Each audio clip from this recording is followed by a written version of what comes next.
What's up, guys? It's Brad here, Alpha Wolf Outdoors, and today I'm out here by myself. Ethan, he's away, he's busy. I found some time, I got off work, so I'm out here actually scouting some public land. I have a long walk ahead of me. I'm gonna try to do some scouting. I'm gonna drop some tips, things like that in this video, but stay tuned. So guys, one common misconception that I've noticed is people say, you know, I may even said it at the start, that you got to dig yourself back as far as you can go to try to get away from other hunters and do things like that. And the fact of the matter is, I do not believe that's true. I believe there is spots that you need to find within your areas that the deer bed down in. You need to find a water source, and you got to find where the deer are moving from and where they're moving to.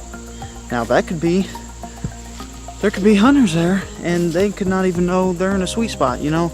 And by that I mean, like, you know, they could be sitting, wow, the sun just got me hard, guys. But I mean, like, guys could be sitting, you know, 100 yards from the spot and never see a deer because they're in the wrong spot and they don't realize it. So what you got to do is you got to get out here, you got to scout, you got to locate these areas, guys. You do. Tip number 2, large tracts of land are good. Now, like I said, these aren't my tips. These are the ones I took away from the most, that I feel like is going to help me the most, that was overstated in multiple things that I read.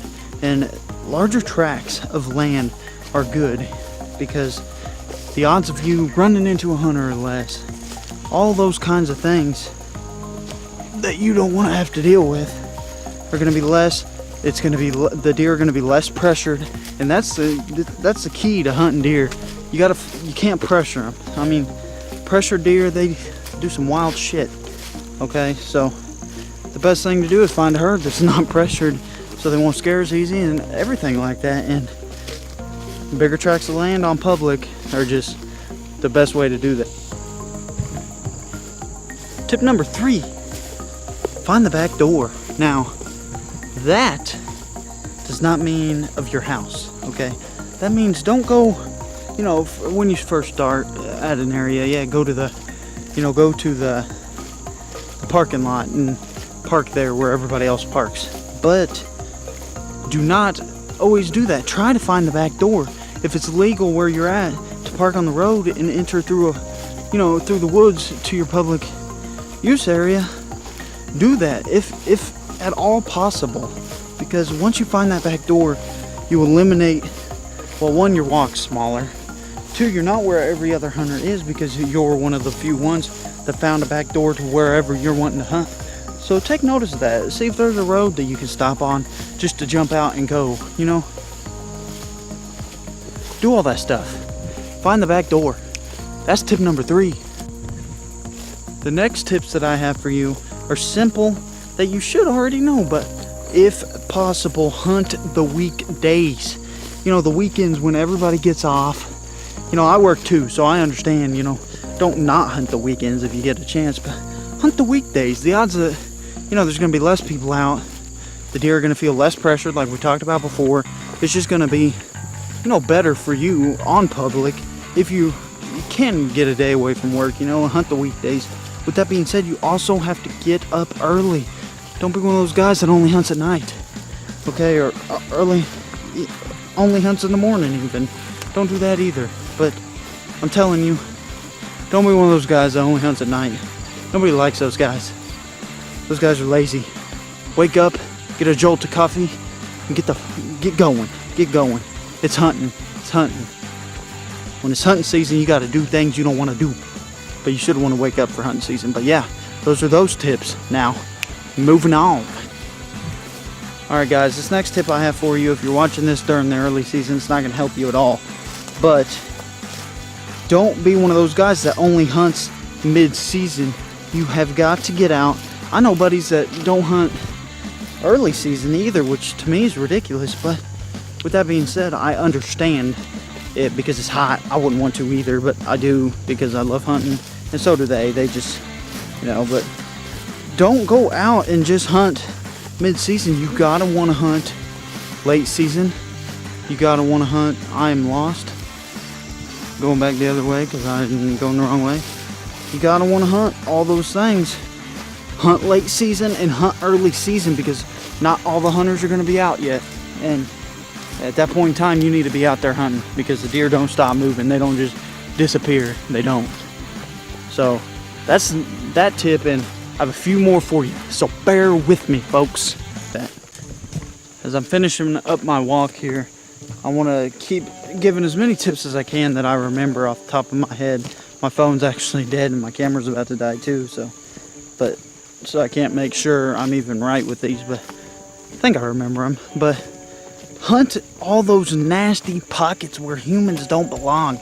And by that I mean, you know, a lot of guys won't go through all the thick crap, all the nasty tall fields. They won't walk through all that when they're hunting, because they don't want to, and they want to take the easy route. I mean, most people do. But with that being said, if you want to be successful, go hunt those nasty pockets you find in the woods. The ones that are hard to get to, the ones that deer can use to avoid humans, because they live on this public ground, so they know where humans walk. They know where all that is. They know that. So go do the extra thing. Go the extra mile. Do all that, man. You have to. You got to. That's a good public hunting tip. Now, maybe I made that up. I don't know, but I feel like I read it. But go find that spot. Once you find that spot, you're going to be golden. I'm telling you, golden. So my last and final tip for you guys. Now, I know there's plenty of more. Do your own research, you know. Get out there, Google some stuff. It's just a short little video of me doing some scouting and trying to find some tips for you guys. But keep your mouth shut. And I don't mean when you're in the stand talking, keep your mouth shut. I mean when you find that spot, when you find that honey hole, when you find that good spot that you think you can get a buck, don't tell people about it. Try to keep it on the down low. I know a lot of people that don't keep their mouth shut about just, you know, little secrets here and there. But I know guys that are giving away their fishing holes, and they ain't fishing holes no more. They're honey holes, you know. And I know guys that have done the same deer hunting. They've given away their spot, and other friends go, and it becomes pressured and not good. So keep your mouth shut. Just don't give away your spot. I'm not saying don't tell nobody, but don't give it away to the extent that you can't even hunt it no more, because it's not fun no more, you know. But yeah, that's the final tip I have for you guys. So guys, that's about all I have for you guys today. So those were all the tips and stuff that I found, you know, periodically while I was researching, doing all that stuff. And yeah, this was my little scout trip. Now the area I'm on, I didn't mention, it's a buck only area, so you can only shoot bucks in this area. So that's concerning to me, because I like to, no, don't get me wrong, I love a good buck, and I bet there's a ton here. But I don't know, I like to be able to shoot those, meat for the freezer, things like that. So I am gonna go scout other areas, and I'm sure I'll make videos of those too. And but yeah guys, thanks for watching. Be sure to comment, like, subscribe, do all those things. Remember, turn on that notification bell, do all that stuff. It's Brad, Alpha Wolf Outdoors. We're gonna bring you more. Peace out, guys.